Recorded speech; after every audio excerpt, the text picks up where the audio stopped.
Vidéo sur la joie sans objet. La joie sans objet, c'est un concept, une vérité spirituelle que j'ai découvert il y a quelques années et que j'ai trouvé absolument fabuleux. C'est l'idée que donc, dans la mesure où vous êtes l'énergie divine, vous êtes donc connecté à un courant de joie, d'amour, constant, et ce, sans cause directe. C'est ce qu'on appelle donc, par exemple, comme nom, la joie sans objet. Donc ça veut dire que il n'y a pas une raison pour être heureux. Vous êtes heureux, point. Ça ne veut pas forcément dire que c'est l'extase, mais en tout cas, vous vous sentez bien tout le temps. Vous vous sentez un minimum joyeux tout le temps. Et ça, c'est quelque chose, donc voilà, qui moi m'intéressait beaucoup au moment où j'ai découvert ça. Et c'est vrai que c'est déjà assez différent de ce qu'on vit en tant qu'humain, puisque la joie sans objet sur Terre, il y a des spiritualistes qui vivent ça, évidemment. Par exemple, le Dalai Lama, c'est a priori, il me semble en tout cas, un bon exemple de ça. Donc c'est plutôt cool. C'est assez inspirant de ce point de vue.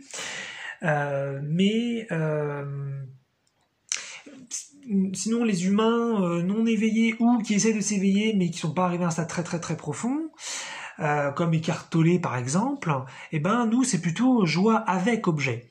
C'est-à-dire que d'une part déjà on oscille, on n'est pas toujours heureux, on n'est pas tous fait pareil, il y en a qui sont beaucoup plus heureux que d'autres, et même on n'est quand même pas toujours heureux, et puis en général on est heureux grâce à des choses, ou en tout cas grâce à des choses en apparence. Voilà, parce qu'en fait, quand j'avais parlé du mécanisme de projection, il marche donc très bien aussi sur la joie, c'est que quand il se passe quelque chose dans votre vie, peu importe le sujet, relation, quelque chose de matériel, une nouvelle idée, une nouvelle venue dans le travail ou quelque chose, peu importe, et que vous vous sentez bien par rapport à ça, vous ne vous sentez jamais bien par rapport à ce qui se passe, vous vous sentez bien par rapport à quelque chose qui est en interne, et que vous n'avez pas forcément conscientisé, et que vous projetez sur cet extérieur. Maintenant, dans la pratique, dans l'expérience, on a le sentiment que ça vient de l'extérieur. Donc je suis pas en train de dire qu'il faut nier ça, mais je dis juste que si vous conscientisez un peu plus et vous allez plus loin, vous allez vous rendre compte que ce qui vous rend heureux ne vient jamais de l'extérieur. Alors ça peut être un peu dérangeant, parce que si vous êtes vachement amoureux de quelqu'un, vous dites, mais ça veut dire que je suis pas forcément amoureux de cette personne, bah c'est un petit peu subtil, mais je vais pas aller là-dedans maintenant. Sachez simplement que, de toute façon, on est un, il n'y a pas de séparation, il n'y a pas d'extérieur, et donc, de ce point de vue-là, si vous vous sentez bien par rapport à quelque chose à l'extérieur, c'est une illusion. En général, c'est par rapport à quelque chose qui est à l'intérieur de vous. En tous les cas, c'est positif, il n'y a pas de souci, hein. Donc voilà, si maintenant vous semblez avoir du plaisir grâce à l'extérieur, ne vous en privez pas. C'est juste que, voilà, c'est pour communiquer un petit peu sur l'illusion. Mais en fait, là, une idée qui me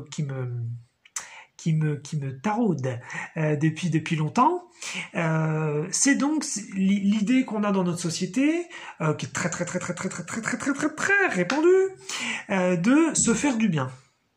Hein, je pense qu'on est tous plus ou moins partisans de l'idée faisons-nous du bien. Voilà, que ce soit l'alimentation, le sport, de la méditation, avoir des bonnes personnes dans notre vie, avoir des bonnes relations amoureuses, avoir des bonnes relations sexuelles, avoir un bon rapport avec l'argent, avoir un bon rapport avec sa famille.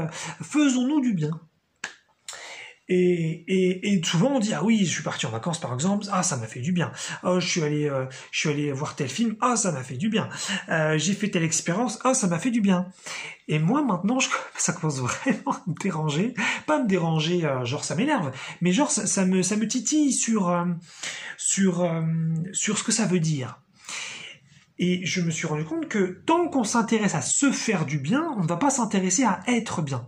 Parce que être bien, c'est une constante. Et ça, c'est quelque chose qu'on a peut-être du mal à penser en tant qu'humain, peut-être surtout humain occidental, mais en tout cas humain sur la Terre quand même, c'est cette idée que de toute façon, la joie n'est pas constante, tout ça, ça fluctue, il nous faut constamment des conditions extérieures pour arriver à cette joie, et donc on va se faire du bien le plus possible pour se sentir le mieux possible.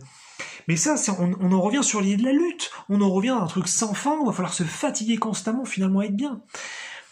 Et Et donc, l'idée, ce serait plutôt d'être bien, de se connecter à cette énergie divine qui nous permettrait d'être dans ce flux de joie constante. Alors bien sûr, il faut le faire après, hein, mais dans ce flux de joie constante, et donc ensuite, on n'a plus besoin de se faire du bien parce qu'on est bien. Et à ce moment-là, la joie ne devient plus un objectif, une conséquence, mais devient une cause. Et c'est dans la joie que vous allez créer les plus belles choses, que vous allez avoir les plus belles œuvres artistiques, ou même les plus beaux accomplissements dans le travail, dans la performance. Parce que quand vous êtes connecté justement à cette joie, c'est là où vous commencez à canaliser les choses extrêmement puissantes, extrêmement justes, et qui vont avoir des résultats à la fois faciles et très très très productifs, avec un très bon rendement.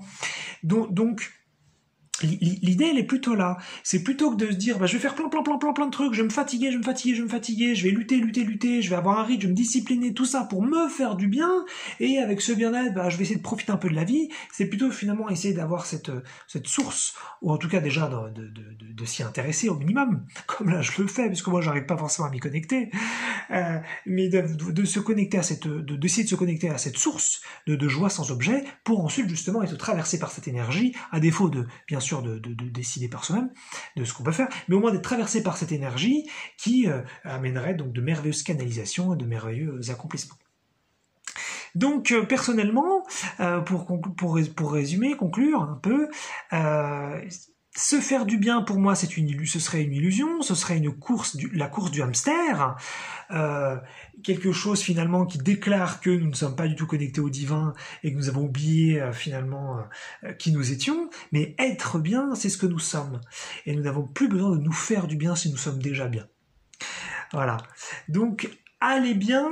Est-ce que vous voulez aller bien parce que vous faites du bien, et donc si vous arrêtez de vous faire du bien, vous n'irez plus bien, ou vous souhaitez aller bien parce que vous voulez plutôt être bien, et à ce moment-là, c'est de la constance. Alors, bien sûr. Donc voilà, hein, comme je l'ai dit, faut être pragmatique aussi. Si on n'arrive pas à ça, on n'arrive pas à ça. Et il faut pas faire le malin et de dire maintenant je vais plus faire du bien du tout, puisque c'est être bien qui compte. Évidemment, ça ne veut pas dire que du tout vous allez l'atteindre, mais ne serait-ce que de poser au minimum l'intention, et puis d'y réfléchir un petit peu et de penser à ça.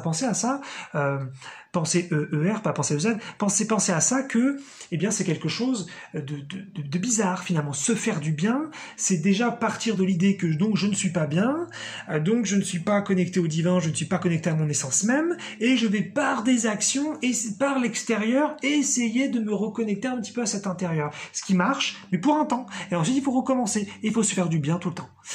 Et on a besoin de pause, on a besoin de prendre soin de soi, et on a besoin de faire plein de trucs. Alors que quand on est directement bien, quand on est bien, les choses coulent de source, les choses sont fluides. Et ça, on l'a tous vécu. Ça, on a tous eu des moments où on était bien sans effort, sans faire des choses spécifiques, et ensuite, on se sentait bien dans nos corps facilement, on faisait des gestes extrêmement fluides, il y avait des mots qui sortaient de nos bouches qui étaient extrêmement fluides. Si on travaille, on fait des choses extrêmement fluides dans le travail. Si on a envie de faire du sport, le sport se fait de façon fluide. Et voilà. Donc il y a quand même une bonne différence entre être bien et se faire du bien. Alors à vous de choisir, ou en tout cas en tant qu'au minimum objectif, pas forcément pragmatique, mais est-ce que vous souhaitez une joie sans objet ou une joie avec objet ?